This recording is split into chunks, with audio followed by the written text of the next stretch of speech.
मकबूजा कश्मीर में भारतीय फौज की पैलेट गन फायरिंग से 12 साला जुनैद अहमद शहीद। जुनैद की शहादत के बाद श्रीनगर में हंगामे फूट पड़े। गुज़श्ता 24 घंटों में 50 से जायद कश्मीरी जख्मी। जुनैद को पाकिस्तानी परचम में लपेटकर सिपुर्दे खाक कर दिया गया। ऑल पार्टीज कॉन्फ्रेंस के बाद पार्लियामान का मुश्तरका इजलास। कश्मीर पॉलिसी को पाकिस्तान आगे कैसे बढ़ाएगा? पाकिस्तान की खारिजा पॉलिसी का इन्हिसार दावों और करारदादों पर रहेगा या सूरत हाल बदलेगी? सवालात अपनी जगह मौजूद। और वेस्टइंडीज के खिलाफ 3 टेस्ट मैचेस के लिए पाकिस्तान के 14 रुकनी स्क्वाड का ऐलान। ओपनर समी असलम टेस्ट स्क्वाड में अपनी जगह बरकरार रखने में कामयाब। मोहम्मद हफीज और शान मसूद ड्रॉप। वनडेज में मुसलसल 3 सेंचुरीज बनाने वाले बाबर आजम अलील यूनुस खान की जगह पहला टेस्ट खेलेंगे। अस्सलाम वालेकुम नाज़रीन, प्रोग्राम इन फोकस में खुश आमदीद।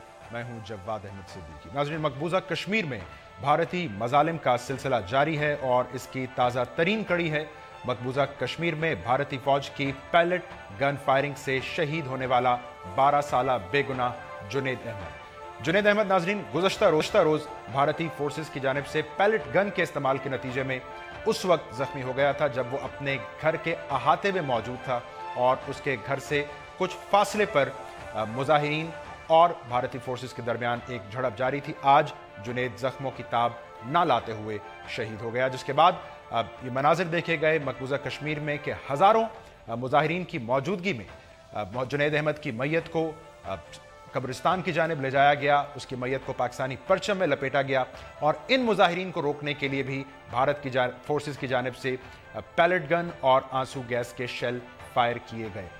नाज़रीन, 8 जुलाई से अब तक भारतीय मजालिम के नतीजे में शहीद होने वाले कश्मीरियों की तादाद 100 से तजावुज़ कर चुकी है और सिर्फ पैलेट गन के इस्तेमाल के नतीजे में कई कश्मीरी बिनाई से महरूम हो चुके हैं, जख्मी हो चुके हैं, शहीद हो चुके हैं।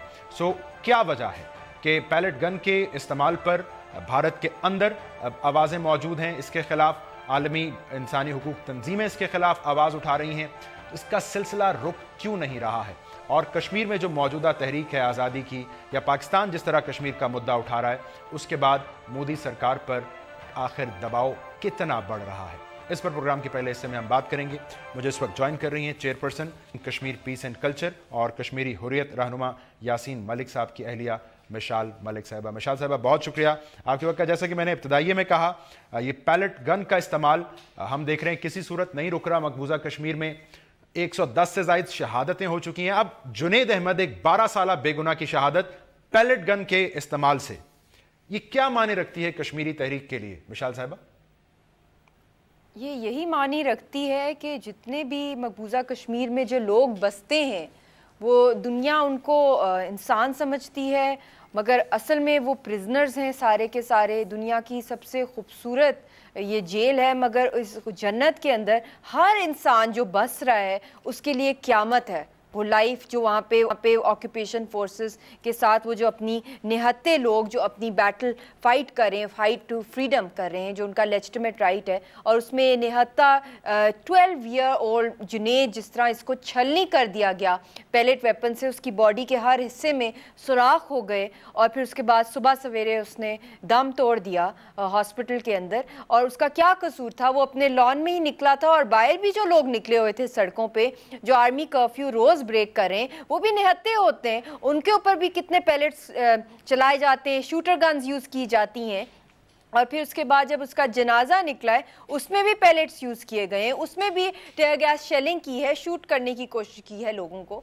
तो देखना ये है कि हिंदुस्तान वहाँ पे जिस तरह की बर्बरियत कर रहा है, और अगर बुरहान वानी शहीद की ब्रूटल मर्डर के बाद की आप अगर तस्वीर जो आती है, जो वो स्टेटिस्टिक्स हैं, उसमें देख लें कि 20,000 ऑलमोस्ट हो गए हैं जो क्रिटिकली इंजर्ड हैं लोग। 7,000 लोगों को, जिसमें ज़्यादातर बच्चे हैं, जुनैद की एज के भी टीनेजर्स भी हैं, जिनको अरेस्ट कर लिया है, उन पे काले कवानीन स्लैप कर दिए, FIRs लगा दिए, उनको जेलों और टॉर्चर सेंटर्स में फेंका हुआ है। फिर इतना कुछ करके भी देखना ये है कि जो बैटल है, जो हिंदुस्तान की बैटल है, जो अपने आप को एक स्टेट गवर्नमेंट के, असल में वो ही है जो जेलर्स हैं, they are the jailers and Kashmiri people are in the biggest open prison.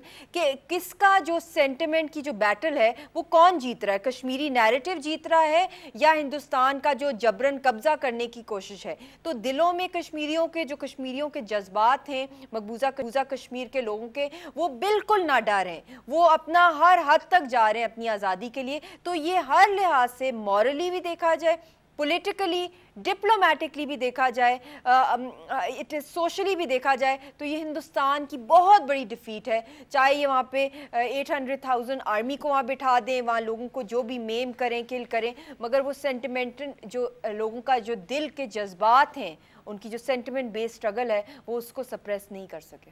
विशाल साहब, थोड़ा सा इस जानिब आइए कि ये जो बज़ाहिर आलमी बरादरी की खामोशी है, ये जो मजालिम और इंसानी हुकूक की खिलाफ वर्जियों का सिलसिला है भारत की जानिब से, वो उस खामोशी को क्यों तोड़ नहीं पाया है अब तक? पाकिस्तान केस प्लीड कर रहा है कश्मीर का, पाकिस्तान ने खुसूसन ये पैलेट गन के इस्तेमाल के हवाले से बैन की मून साहब को डोजियर दिया है। सो ये आलमी बरादरी की खामोशी ये हमें क्या बता रही है? देखिए, दुनिया भर में शोर उठाया जा रहा है हिंदुस्तान के ऊपर कि ये बंद किए जाएं जो मजालिम हैं वहाँ पे, जो टॉर्चर किया जा रहा है निहत्ते कश्मीरियों पे। इसके ऊपर डॉक्टर्स विदाउट बॉर्डर्स उनकी बात कर लें, एमनेस्टी इंटरनेशनल की रिपोर्ट्स जो आ रही हैं, यूनाइटेड नेशंस के जो ह्यूमन राइट्स के जो रैपटोर हैं उन्होंने कहा है फैक्ट फाइंडिंग मिशन भेजा जाए। हिंदुस्तान हर चीज़ को रिजेक्ट कर रहा है, यूएन मोगेब को वहाँ पे वो एक्टिवेट नहीं होने दे रहा है, पाकिस्तान की साइड से आज़ाद कश्मीर जो है वहाँ पे उनको एक्सेस दी जाती है, मगर ये हर लिहाज से इसको इग्नोर करा है। इस टाइम पे पाकिस्तान को फोकस करना चाहिए उन फ्रेंड्स के ऊपर जो P5 कंट्रीज़ में जो हैं, जिनका बहुत बड़ा रोल बनता है इन करारदादों को इम्प्लीमेंट करने के लिए, उनके साथ लॉबिंग की जाए। उनके साथ सिर्फ ये एक बेसिस नहीं होती कि एक दो डेलीगेशंस आपने भेजी हैं, ये आपने कंटिन्यूसली वहाँ जाना होता है, कन्विंस करना पड़ता है। और पाकिस्तान का एक बहुत बड़ा रोल है काउंटर टेररिज्म में, उस एंगल से भी दुनिया को बहुत ज़रूरत होती है पाकिस्तान की, स्पेशली अमेरिका को। तो जो पाकिस्तान के जो नेशनल इंटरेस्ट के कंसर्न्स हैं और रीजनल सिक्योरिटी के भी, और टू काउंटर टेररिज्म, उसके लिए एसेंशियल है इन प्रॉक्सी वॉर्स को एंड करने के लिए कि कश्मीर के केस को उस तरीके से पाकिस्तान की हुकूमत, पाकिस्तान की अपोजिशन सब मिल के इसको प्लीड करें इंटरनेशनली। और कश्मीरी जो डायस्पोरा है वो all over the world protest करें, वो अपनी तौर पे बहुत से लोगों को मिल रहे हैं यूरोपियन यूनियन में, यूके के पार्लियामेंट के अंदर। मैंने खुद पर्सनली लेटर लिखा है यूएन के सेक्रेटरी जनरल बान की मून को, जो यासीन साहब की इस वक्त क्रूशल हालत है, उनको हॉस्पिटलाइज किया जाए, उनको एक डेथ सेल में लिटरली रखा हुआ है इंटरोगेशन सेंटर में, और साथ ही साथ जो अट्रॉसिटीज़ हो रही हैं कश्मीरियों के साथ, उनको फ़ौरन शिफ्ट किया जाए state of the art hospitals में। मेडिकल एमरजेंसी है, खाने पीने की सप्लाई। और साउथ एशिया जो ह्यूमन राइट्स कमीशन है, जो पूरे साउथ एशिया की है, उन्होंने इसका नोटिस लिया है और उन्होंने बहुत स्ट्रॉन्ग लेटर भेजा है हिंदुस्तान को, जिसमें उन्होंने मेंशन किया है कि जो यासीन मलिक की वाइफ ने जो प्रेस कॉन्फ्रेंस किया इस्लामाबाद में कि उनकी हालत बहुत खतरनाक है और उनकी जान को खतरा है, तो उनको फौरन हॉस्पिटलाइज किया जाए। और इसके ऊपर हमें थोड़ा सा बताइए, यासीन मलिक साहब का आपने हवाला दिया, जो दीगर मरकजी हुर्रियत क़यादत है, ये सब अगर हिरासत में है, इसका तहरीक पर क्या असर पड़ रहा है, या आप समझती हैं कि अब तहरीक जिस फेज में है ये अपना रास्ता खुद बना रही है? इस बारे में हमें जरा बताइए। देखिए, ये जो लीडर्स हैं, जो हुर्रियत लीडरशिप है, ये हमेशा से फोर फ्रंट पर होते हैं, पहले मार ये खाते हैं फिर अवाम को आगे करते हैं। या वो जो लीडर्स हैं, चाहे यासीन साहब हों, गिलानी साहब हों, मीरवाइज साहब हों, सब यूनाइटेड हैं और जेलों से भी उनके कैलेंडर जा रहे होते हैं कि हर गली कूचे में किस तरह आप लोगों ने प्रोटेस्ट करनी है, किस तरह उन्होंने अपनी स्ट्राइक्स करनी है, किस तरह उन्होंने अपने ही मकबूजा कश्मीर की सफाई करनी है। उसका एक दिन होता है पूरे हफ्ते में जो कश्मीरी यूथ को वॉलंटरीली कहते हैं कि पूरा अपना क्लीन करें, क्योंकि इंडिया को तो वहाँ से कोई है ही नहीं, वो तो जितना जल्दी इसको तबाह करें, क्योंकि उनको तो सिर्फ लैंड चाहिए, ना उनको वहाँ पे है कि वहाँ पे कोई क्लीननेस हो, ना कोई मेडिकल एड की उनको कोई फिक्र है, ना कोई वहाँ पे बेसिक जो नेसेसिटीज़ हैं। इकोनॉमिक ब्लॉकेट किया हुआ है, तो उस इकोनॉमिक ब्लॉकेट को भी काउंटर करने के लिए और मेडिकल इमरजेंसी के लिए भी हुर्रियत लीडरशिप की तरफ से जो जो बातें कही जाती हैं, उनके बयानात जो इशू किए होते हैं, उसी को फॉलो करती है मकबूजा कश्मीर की आवाम। जिसमें बहुत बड़ा एक एग्जाम्पल है कि मस्जिदों को बैतुल माल बना दिया गया है। वहाँ पे जितने भी नेबरहुड में जो लोग होते हैं, जहाँ जहाँ मस्जिदें,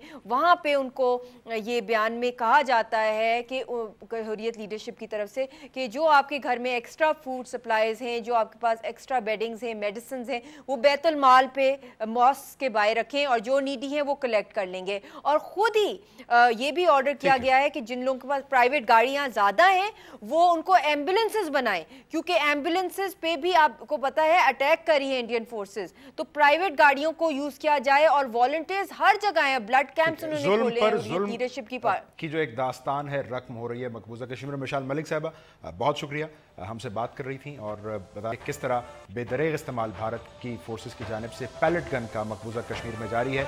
बज़ाहिर एक ही इसका नाकाम सा जवाब नज़र आता है कि वहाँ जो तहरीक है उसकी शिद्दत इतनी है कि भारतीय फोर्सेस के पास अब इस किस्म के मोहलिक हथियार इस्तेमाल करने के अलावा कोई चारा दिखाई नहीं देता। लेकिन बहरहाल इस मसले के ऊपर आलमी बिरादरी की खामोशी या भारत को इस जुल्म से ना रोक पाना बजाते खुद एक बड़ा सवाल है। प्रोग्राम में एक ब्रेक शामिल करेंगे नाज़रीन। देखना हमें यह है कि पाकिस्तान ने अपनी कश्मीर पॉलिसी को आगे कैसे बढ़ाना है, खुसूसन ऑल पार्टीज कॉन्फ्रेंस और पार्लियामान के मुश्तरका इजलास के बाद। इस पर हम बात करेंगे पाकिस्तान पीपल्स पार्टी की सीनियर रहनुमा सेनेटर शेरी रहमान साहिबा से इस ब्रेक के बाद।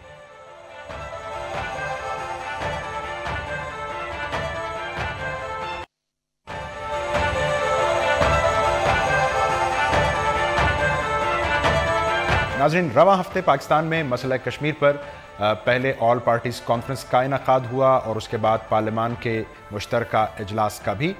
इन दोनों फोरम्स पर पाकिस्तान पीपल्स पार्टी भरपूर तरीके से हमें शिरकत करती नज़र आई। जहां कश्मीर के मामले पर पीपल्स पार्टी हमें हुकूमत एक कौमी इत्तफाक की राय बनाने के हवाले से हुकूमत के साथ खड़ी होती नज़र आई।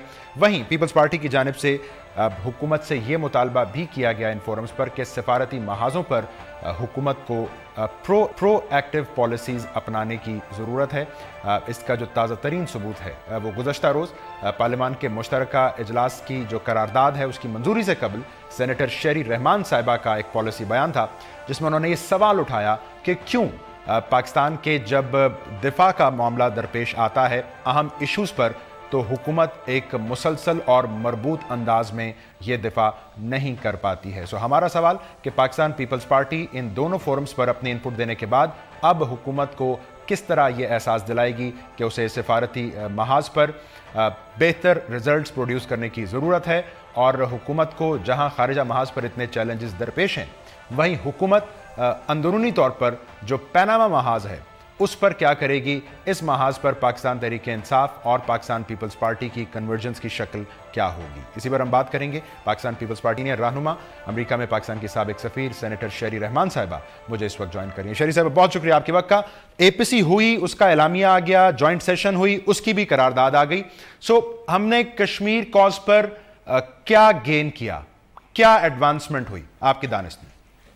जी शुक्रिया जवाद साहब। देखिए, पहले तो मैं कहूँगी कि एक तकरीर करना या 1.5 दिन का इजलास करना कश्मीर पर दुनिया की तवज्जो और मुल्क की तवज्जो मबजूल करने के लिए नहायत ही मैं समझती हूँ गफलत, एक इंस्टीट्यूशनल गफलत का एग्ज़िबिशन है ये, और इसके लिए मैं हुकूमत वक्त को ज़िम्मेदार ठहराती हूँ। इनकी कोई खारजा पॉलिसी पहले दिन से नहीं रही है, और ये जो कमज़ोर रद्द-ए-अमल चल रहा है इसका ये मतलब नहीं है कि आप हाइपर नेशनलिस्ट हो जाएं या आप गाली गलौज शुरू कर दें। नहीं, कतन ये मसला नहीं है, बल्कि अगर आपकी एक तसलसल से ठोस और मरबूत खारजा पॉलिसी होती है जिसका एग्जीक्यूटिव कोई इम्प्लीमेंट करने वाला, पॉलिसी को अमली जामा पहनाने वाला, किसी मुफस्सिल या जामे तरीके से पॉलिसी को अमली जामा पहनाने वाला, तो फिर खारजा दफ्तर और खारजा वज़ीर होता है। इस वक्त 10-10 दिन केबल पड़े रहते हैं। प्राइम मिनिस्टर ख़ुद खारजा वज़ीर हैं। किसी को वो मैं नहीं समझती या तो काबिल समझते हैं या उनके एतमाद का कुछ मसला है। बहरतौर पाकिस्तान इसमें एक बड़े घाटे का सौदा के सामना कर रहा है। भारत ने जारहाना एक डिप्लोमेटिक ऑफेंसिव पे है, और पाकिस्तान का रद्द-ए-अमल हमेशा पीछे जवाबी और मेरी नज़र में माजरत आना है। आज कल मैंने जो पार्लियामान में सवाल पूछा है वो यही है कि कौन कर रहा है दिफा पाकिस्तान का, क्योंकि मुसल्लह अफवाज तो आखिरी लाइन ऑफ डिफेंस होती हैं। पहली लाइन ऑफ डिफेंस आपके एम्बेसडर्स और खारजा वजीर और वजारत होती हैं, जो इस वक्त मुझे बिल्कुल गैर फाल नज़र आ रहे हैं। तो शरी साहबा, इस APC में या पार्लियामान के इजलास में शिरकत के बाद कोई हुकूमती यकीन दहानी कम अज कम इतनी कि और कुछ नहीं तो एक कुल वक्ती वजीर खारिजा होगा पाकिस्तान का, ये कहीं दी गई आपको? देखिए, कतई ये यकीन दहानी नहीं दी गई। बस एक पॉइंट पर APC में हमने जो मुतालबा किया उस पर मैंने पिटिशन भी डाला हुआ है सेनेट में, जहाँ सारी इस हिज़्ब इख्तिलाफ की तंजीमों ने, जमातों ने और उनके सरबराहों ने साइन भी किया हुआ है। ये हमने उस दिन वज़ीर आज़म की खिदमत में पेश की और सेनेट चेयरमैन ने भी इस पर काफ़ी अपना दबाव डाला है, अपना दफ्तर का पूरे असर व वसूख डाला है। वो खैर पीपल्स पार्टी से ही ताल्लुक़ रखते हैं और ये मसला रहा है पुराना कि पार्लियामान को ये हुकूमत ना इंस्टीट्यूशंस को कुछ समझती है। अब हम इंस्टीट्यूशनल अपोजिशन हैं, हम ज़रूर भरपूर हिस्सा ले रहे हैं। हमने पार्लियामान को फ़ाल बनाने का बार बार और अपनी खारजा मिनिस्ट्री, अपनी काबीना को फ़ाल बनाने का, पाकिस्तान की पॉलिसियों को फ़ाल बनाने की बड़ी तजावीज़ दी हैं। और मैंने बार बार कहा है कि खुदारा आप पार्लियामान को जमहूरियत का दिल समझें और जमहूरियत पार्लियामान का दिल की शाहरग कमेटियाँ होती हैं। कमेटी एक होती थी जनाब नेशनल सिक्योरिटी कमेटी पार्लियामान की, जो हमारे दौर में एक करारदाद से जन्म दिया है उसने, और वो पता नहीं 4-5 दिन के जॉइंट इन कैमरा सेशन से निकली और वो तसलसल से काम करती रही और उसने बहुत ही एक शराकतदारी का अमल क्रिएट किया नेशनल सिक्योरिटी पे। इंटर मिनिस्टीरियल थी ये, इसके टर्म्स ऑफ रेफरेंस भी मौजूद हैं, वो भी हमने लेकिन जी आप बुनियादी नहीं, आपने जो सवाल उठाया कि क्यों एक संजीदा और मरबूत तरीके से पाकिस्तान का दिफा अहम इशूज पर नहीं हो पाता, ज्वाइंट सेशन हुआ, APC हुई, आपका सवाल आपके दिल में मौजूद है, जवाब आपको मिला नहीं है अभी तक। सवाल तो अब पब्लिक डोमेन में आ गया है। आप सबका मैं शुक्रिया अदा करती हूँ कि इतने आपने भी इसको सामने और आप इस वक्त भी इसको उजागर कर रहे हैं। देखिए, ये मेरा मसला नहीं है, ये आपका मसला नहीं है, ये पूरे मुल्क का मसला है। और ख़ारजा पॉलिसी को आप संजीदगी से लें, आप इसको एक अपने घर की बात ना बना लें। ये पूरे मुल्क का और हसास इदारों का भी मसला होता है। APC में भी मसलन एक रिवायती ब्रीफिंग हुई जो खारजा सेक्रेटरी ने की, हम उनकी बड़ी इज्जत करते हैं, और उन्होंने ख़ासी अपनी तरफ से एक कॉम्प्रिहेंसिव ब्रीफिंग की जिसे कहते हैं, जो मगर इस वक्त सारा रुझान अभी तक यही चल रहा है कि जो माजी की पॉलिसीज़ रही हैं उनको भी आप आगे ना ले जाएं। आप एक बस रिस्ट्रिक्टेड महदूद दायरे में रह रहे हैं। आप समझ रहे हैं आपने एक मजबूत स्पीच कर दी है कश्मीर पर। बेशक मजबूत स्पीच थी लेकिन वो भरपूर नहीं थी। मैं फिर कहूँगी मजबूत थी, हमने उसको बिल्कुल सराहा, लेकिन वो भरपूर नहीं थी। उसमें पाकिस्तान का दिफा मैं समझती हूँ भरपूर तरीके से नहीं हुआ था ऐसे वक्त में जब पाकिस्तान को मरूज़ इल्ज़ाम ठहराया जा रहा है।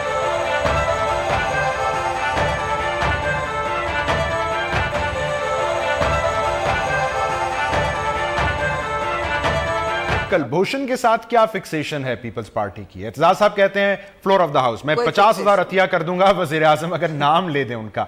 तो सरताज साहब तो कहते हैं हम डोजियर्स दे रहे हैं। सो आपको शक है वज़ीर आज़म की नीयत पर? नहीं, हमें देखिए नीयत पर कोई भी इलेक्टेड प्राइम मिनिस्टर पाकिस्तान का इस जमहूर का का फ़ख्र होता है, उसकी अलामत होती है। और इसीलिए मैं कहती हूँ कि वैसे भी एक प्राइम मिनिस्टर को ओपन करना चाहिए शराकतदारी के लिए। एक APC जो की है जिसमें उन्होंने ऑपरेशनल ब्रीफिंग भी नहीं करवाई DGMO से, कोई नेशनल सिक्योरिटी एडवाइज़र भी नहीं बोले। मुझे तो मैं तो हैरान हुई कि हर नेशनल सिक्योरिटी की इस तरह की ऑपरेशनल ब्रीफिंग हमेशा होती है, ख़ास तौर से जब आपने देखा है कि लाइन ऑफ कंट्रोल पे इतनी कशीदगी है और एक हिंदुस्तान ने अवाम की कैफियत की हुई है, डिसइंफॉर्मेशन फैलाया जा रहा है। तो ये एक बहुत ही ज़रूरी वक्त था जब इस तरह की ब्रीफिंग होती, ताकि हम भी उस आवाज़ को फिर जाके दूसरे फोरम में उजागर करते, एम्पलीफाई करते। We would have amplified Pakistan story. Pakistan का कौमी बयानिया इस वक्त बिल्कुल कमज़ोर हो गया है, क्योंकि यूनाइटेड नेशंस जनरल असेंबली में भी सिर्फ पाकिस्तान ने कश्मीर की बात की है। और अपने आप को खुश ना कीजिए कि सारी दुनिया आपकी आवाज़ सुन रही है। वो ये आवाज़ सुन रही है कि भारत में मजालिम इस तवातर से बढ़ते चले जा रहे हैं वहाँ के हेल्ड कश्मीर में, कि उनके लिए भी एक एम्बैरसमेंट का बायस बन गया है जो लोग अलंबरदार बनते हैं जमहूरियत के और इंसानी हुकूक के। तो मसला सारा ये है कि हुकूमत वक्त ने आँखों पर पट्टी बांधी हुई है, और फिर ये कहना कि हमें कोई ऑब्सेशन है, सॉरी हमें कोई ऑब्सेशन नहीं है। लेकिन अगर पाकिस्तान का, मैं क्योंकि सफ़ीर रह चुकी हूँ, आपसे ये ज़रूर कहूँगी कि हम जब दिफा करने जाते हैं तो हम दिफा करते हैं भाई, हम इस तरह, हम because we are the first line of defence, not the last. वो फौज का काम है, तो फौज भी आपका काम करने पर मजबूर हो जाती है। आप खला छोड़ते हैं, आप दिफा करने में खला आपने कमेटियों की जरूरत पर जोर दिया, आपने कहा कमेटियां बड़ा उनका अहम किरदार होता है। सो ये जो हमारी कश्मीर कमेटी है, क्या ये उसका मैंडेट नहीं है कि कौमी सतह पर हो, बैनुल अक़वामी सतह पर हो, कश्मीर को हाईलाइट करने का एक माहौल बनाए रखे, कौमी सतह पर एक पॉलिटिकल कंसेंसस डेवलप रखे कश्मीर? कल जब बिलावल साहब मिले मौलाना साहब से, हमने तो जाती हवाले और प्लेजेंट्रीज का एक्सचेंज देखा है। बज़ाहिर पीपल्स पार्टी बड़ी मुतमईन है मौलाना साहब की कारकर्दगी से बतौर चेयरमैन ऑफ द कमेटी। देखिए, ये चेयरमैन ऑफ द कमेटी की ज़ात पर नहीं मुश्तमिल होता, ये होता है पूरे इंस्टीट्यूशनल फ्रेमवर्क पर, ये होता है इस बात पर मुतहम्मिल कि हुकूमत क्या फ़ज़ा बना रही है। और कश्मीर कमेटी कभी भी सिवाय जब नवाबज़ादा नसरुल्लाह उसके चेयरमैन थे, अल्लाह उनके दर्जात बुलंद करें, तो उस वक्त उन्होंने बड़ा उसको एक्टिवेट किया हुआ था। मुझे याद है, मैं जर्नलिस्ट थी उस ज़माने में, लेकिन मैं भी उसकी मेंबर रह चुकी हूँ, पहले और सरबराह थे। कभी ये कमेटी ऐसी एक्टिव नहीं हुई है, बस ट्रिप्स इधर उधर, सफारतकारी। मौलाना साहब ने वादे किए हैं कि वो उसको बड़ा और उसको मुतहर्रिक करेंगे, लेकिन देखिए इस वक्त ये कश्मीर, मैं तो पार्लियामान, मैं तो इंटरनल पॉलिसी और यूनिटी की बात कर रही हूँ। देखिए, मुल्क को इस वक्त मुत्तहिद करना ये हुकूमत वक्त का काम है, और ये बार बार इसमें पूरे नहीं पड़ रहे। ये बड़ा अफसोसनाक अमल है। Take a leaf out of our government's book. मैं इस पर अपनी सियासत नहीं चमकाना चाहती, लेकिन आप देखिए पीपल्स पार्टी के प्राइम मिनिस्टर रोज़ पार्लियामान में होते थे, रोज़ हुकूमत अपोजिशन को साथ लेके चल रहे होते थे, हर वक्त हम एतमाद में लेते थे अपोजिशन को। यहाँ तो कुछ पता ही नहीं होता, यहाँ तो अपनी काबीना को एतमाद में नहीं लिया जाता बाबा। 9 या 11 दफ़ा तो शायद काबीना इनकी हुई है, पॉलिसीज बंद कमरे में बनती हैं। शरी साहब, मुझे पूछना होगा, मुझे पूछना पड़ेगा इसमें, इन मसाइल के अंबार में, इन चैलेंजेस के अंबार में, इस पनामा की कोई रेलेवेंस है?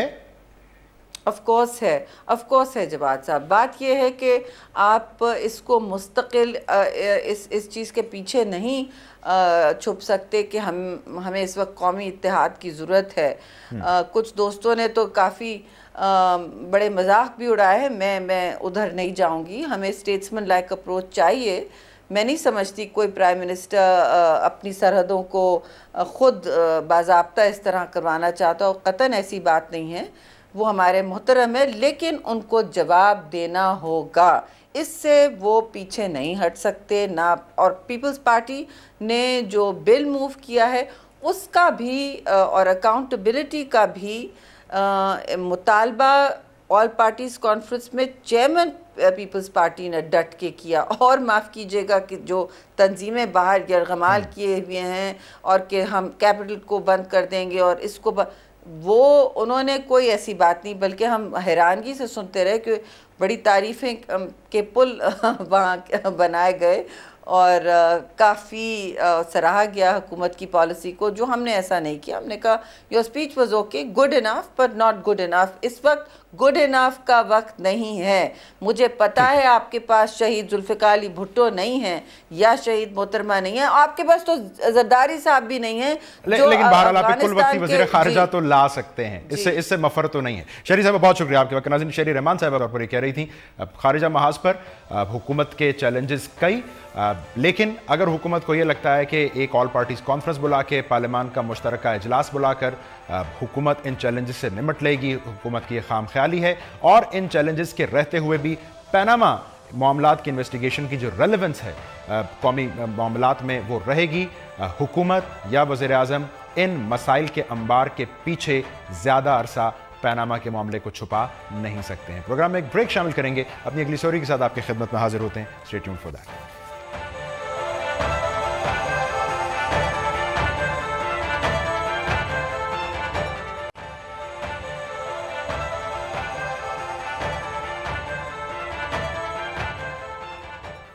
Welcome back. नाजरीन, वेस्ट इंडीज के खिलाफ टेस्ट सीरीज के लिए पाकिस्तान के 14 रुकनी टेस्ट स्क्वाड का आज ऐलान कर दिया गया है।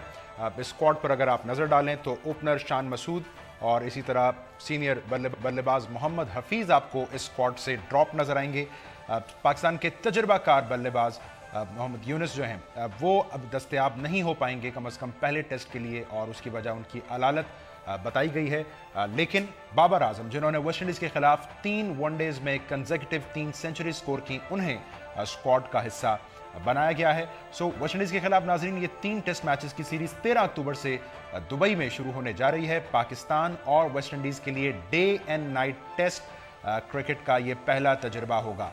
वेस्ट इंडीज़ के खिलाफ T20 और वनडेज़ में क्लीन स्वीप करने वाली पाकिस्तान टीम के हिस्से में क्या एक और क्लीन स्वीप विक्ट्री आएगी, और डे एंड नाइट टेस्ट में ये पिंक बॉल बॉलर्स और बल्लेबाजों के लिए क्या चैलेंज पोज कर सकती है? इसी पर प्रोग्राम के इस हिस्से में बात करते हैं। मुझे इस वक्त ज्वाइन कर रहे हैं पाकिस्तान के फास्ट बॉलर, T20 स्क्वाड का अब मुस्तकिल हिस्सा हैं, सुहेल तनवीर से। सुहेल, बहुत शुक्रिया आपके वक्त का। शान मसूद और मोहम्मद हफीज़ इस स्क्वाड का हिस्सा नहीं है, ये आपके लिए कोई सरप्राइज तो नहीं है? इनकी कारकर्दगी देखते हुए आपको भी यही तवक्को थी? देखिए, सिलेक्शन कमेटी जो रिसोर्सेज अवेलेबल रिसोर्सेज होते हैं उनको देख के टीम बनाती है। डेफिनेट जैसे आपने मेंशन किया कि शायद उनकी परफॉर्मेंस इतनी अप टू द मार्क नहीं थी, इन फॉर्म नहीं थे, तो उसकी वजह से बाबर, क्योंकि आपने खुद ही मेंशन किया कि 3 कंसेक्यूटिव सेंचुरीज़ की उन्होंने, तो इन फॉर्म जो प्लेयर होते हैं डेफिनेटली उनको कंसिडर किया जाता है। बाकी हफीज़ भाई जितने कंसिस्टेंट प्लेयर पाकिस्तान टीम के साथ रहे हैं, कंसिस्टेंट परफॉर्मर रहे हैं, तो I hope he will come back. और क्रिकेट चल रही है, आपको पता ही है, उसमें वो परफॉर्म करेंगे तो इंशाल्लाह वो भी वापस आ सकते हैं। ठीक है। और यूनुस खान जिनकी अब बाल टेस्ट में 32 सेंचुरीज हैं, 10,000 के करीब रन हैं, पहले टेस्ट में कम अज़ कम वो अपनी बीमारी की वजह से दस्तयाब नहीं होंगे, सो ये कंसर्न होगा एक पाकिस्तान के लिए? देखिए, डेफिनेटली एक बड़े बैट्समैन हैं यूनुस भाई, और as far as test cricket is concern तो उनकी खिदमत किसी से ढकी छुपी नहीं हैं।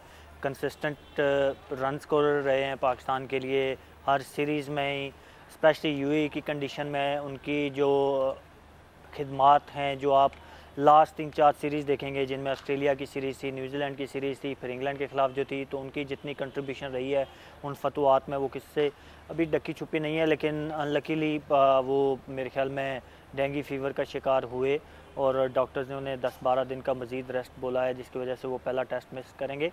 लेकिन सेम टाइम ये अपॉर्चुनिटी है, प्लेयर्स लाइक बाबर वो पहली दफ़ा टीम में सेलेक्ट हुए हैं टेस्ट टीम में, जिस तरह की उनकी फॉर्म लगी हुई है, तो ये एक यंगस्टर के लिए मौका है कि वो इस अपॉर्चुनिटी को ग्रैब करे और जिस तरह की वनडे में उसने परफॉर्मेंस दी है वही वो उसको कैरी ऑन करे टेस्ट में भी। ठीक है। सो ये भी बताएं, इफ्तिखार अहमद अब हमें स्क्वाड में नहीं नज़र आ रहे हैं, बहरहाल उन्हें इंग्लैंड के खिलाफ मौका दिया गया था, मोहम्मद नवाज़ को सेलेक्ट किया गया है, तो आपको क्या वजह नज़र आती है? अमाद वसीम क्यों नहीं, मोहम्मद नवाज़ क्यों? देखिए, मैंने आगे बोला कि जो सिलेक्शन कमेटी है वो कंडीशन को देखती है, कंडीशन के हिसाब से हमेशा टीम सेलेक्ट होती है। इंग्लैंड की कंडीशन डिफरेंट थी, वहाँ पे आपको डिफरेंट टाइप ऑफ प्लेयर चाहिए थी, यहाँ पे डिफरेंट कंडीशन हैं, डिफरेंट डिमांड्स हैं यहाँ पे। और नवाज़ क्योंकि कंसिस्टेंटली परफॉर्म भी उन्होंने T20 और वनडेज़ में किया है, तो इसलिए मेरे ख्याल में सिलेक्शन कमेटी का वोट उनकी तरफ गया है। तो ये चीज़ें प्लेयर सारे ही अच्छे होते हैं, सिर्फ कंडीशन को देख के सिलेक्शन कमेटी या टीम मैनेजमेंट डिसाइड करती है कि इन कंडीशन में कौन सा प्लेयर बेस्ट सूटेबल हो सकता है। ठीक है। और सुहेल, जैसे मैंने कहा कि ये पाकिस्तान और वेस्ट इंडीज़ के लिए पहला तजर्बा होगा डे नाइट टेस्ट का। सो ये जो पिंक बॉल है, आपको क्या लगता है ये बल्लेबाजों को खुसूसन कितना परेशान करने की सलाहियत रखती है? न्यूजीलैंड के हमने देखा जो बैट्समैन थे अगेंस्ट ऑस्ट्रेलिया, बहरहाल वो हिचकिचाहट का शिकार हमें नजर आए थे। देखिए डेफिनेटली एक नई चीज़ है और किसी भी नई चीज़ को एडजस्ट करने में, वो चाहे बैट्समैन हो बॉलर हो, उसको टाइम तो लगता है। पहली बार खेल रहे हैं पाकिस्तानी प्लेयर्स भी और वेस्ट इंडियन भी प्लेयर भी, तो डेफिनेटली थोड़ा सा टाइम तो लगेगा इस चीज़ को। वो रेड बॉल से अब क्योंकि हिस्ट्री रही है, हम सब जितने प्लेयर्स हैं वो शुरू दिन से क्रिकेट रेड बॉल से खेलते आए हैं, फिर वाइट बॉल बीच में आई, तो हर चीज़ एक थोड़ा टाइम लेती है एडजस्ट होने में। तो अगर पिंक बॉल के साथ कंटिन्यूसली क्रिकेट होती रही तो आई एम श्योर के आने वाले वक्तों में लोग पिंक बॉल से भी एडजस्ट हो जाएंगे। लेकिन अभी for time being definitely problems होंगी, वो दोनों डिपार्टमेंट में होंगी, बॉलर्स को भी और बैट्समैन को भी। लेकिन let's see how it goes कि जब टेस्ट मैच शुरू होगा तो फिर पता चलेगा, क्योंकि अभी तक पिंक बॉल से हमारी टीम या हम लोग क्रिकेट अभी इस तरह की खेले नहीं, हम नहीं खेले। लेकिन सुहेल, आपको बॉलर्स के एंगल से हमें ज़रा बताइए, पिंक बॉल रेड बॉल से किस तरह मुख्तलिफ होगी? कहा जाता है स्विंग ज़्यादा करती है रेड बॉल की निस्बत। देखिए मैंने अभी इस पे कमेंट इसलिए नहीं कर सकता क्योंकि मैंने खुद अभी तक इस बॉल से खेला नहीं है, मेरा कोई एक्सपीरियंस नहीं है। तो जब तक आप किसी चीज़ का एक्सपीरियंस आपके पास ना हो तो आप उस पर कमेंट नहीं कर सकते, क्योंकि ये टेक्निकल चीज़ें हैं। अभी भी मेरे ख्याल में पाकिस्तान क्रिकेट को मीनवाइल मैं क्रेडिट ज़रूर दूंगा कि क्योंकि इंटरनेशनल क्रिकेट में अब पिंक बॉल से टेस्ट मैचेस शुरू हो चुके हैं, तो इनिशिएटिव बड़ा अच्छा लिया है। आपको मेरे बैकग्राउंड में भी शायद नज़र आ रहा होगा कि डोमेस्टिक क्रिकेट में भी इस चीज़ को अप्लाई किया गया है कि पिंक बॉल के साथ डोमेस्टिक प्लेयर्स को भी प्रैक्टिस मिले, ताकि जब इंटरनेशनल क्रिकेट में कोई प्लेयर जाता है तो उसके पास एक्सपीरियंस हो। तो ये बड़ा एक अच्छा स्टेप है पीसीबी का जो कि उन्होंने उठाया है। बाकी आपके सवाल की तरफ आता हूँ, तो क्योंकि मैं अभी तक खेला नहीं, मेरे पास एक्सपीरियंस नहीं है, वो सुनी सुनाई बातें हैं जो बाकी प्लेयर्स खेल चुके हैं, तो उन्हीं की बातों पे जो उनके मुशाहिदात हैं उसी को देख के हम कोई नतीजा अखज़ कर सकते हैं। मेरा अपना पर्सनल कोई एक्सपीरियंस ऐसा है नहीं। ठीक है, थोड़ा सा इस तरफ आइए सुहेल। आमिर, वहाब, राहत, सुहेल और इमरान खान, बज़ाहिर 5 फास्ट बॉलर्स हैं स्क्वाड का हिस्सा। सो आपको क्या लगता है कितने फास्ट बॉलर्स को मौका मिलेगा पहले टेस्ट में अगेंस्ट वेस्ट इंडीज? कितनों को खिलाना चाहिए फास्ट बॉलर्स को? देखिए हिस्ट्री जो रही है, जो हम होम सीरीज़ जितनी भी खेले हैं उसमें मिसबा हमेशा 2 स्पिनर और 2 फास्ट बॉलर्स के साथ ही जाते हैं। लेकिन डिपेंड करता है कि अगर पिच को देख के आपको लगता है कि पिच में थोड़ा सा कुछ फास्ट बॉलर के लिए हेल्प हो, तो कई दफ़ा हमने 3 सीमर भी खिलाए हैं। तो ये सारा डिपेंड करता है कि पिच कैसी है, कंडीशन कैसी हैं, उनको देख के आप टीम बनाते हैं। लेकिन मेरे ख्याल में मोस्ट लाइकली जो है वो 2 फास्ट बॉलर और 2 स्पिनर्स के साथ टीम जाएगी। But end of the day जैसे मैंने कहा कि आप यहाँ बैठ के कोई भी कुछ बात नहीं कर सकते जब तक आप कंडीशन को असेस ना कर लें। सुहेल तनवीर, बहुत शुक्रिया आपका। नाज़रीन, सुहेल तनवीर कह रहे थे पाकिस्तान बॉलर के डे नाइट टेस्ट मैच में जो पिंक बॉल है बहरहाल बल्लेबाजों और बॉलर्स के लिए, चूंकि पाकिस्तान और वेस्ट इंडीज़ के लिए पहला मौका है, यकसा तौर पर चैलेंज पोज करेगी। बाबर आजम के लिए बहरहाल वो कह रहे थे एक अच्छा मौका हो सकता है खुद को टेस्ट में प्रूव करने के हवाले से भी। हमारी नेक तमन्नाएं पाकिस्तान टीम के लिए। आज के प्रोग्राम से नाज़रीन इतना ही, कल आपकी खिदमत में फिर हाजिर होंगे। प्रोग्राम देखने का शुक्रिया।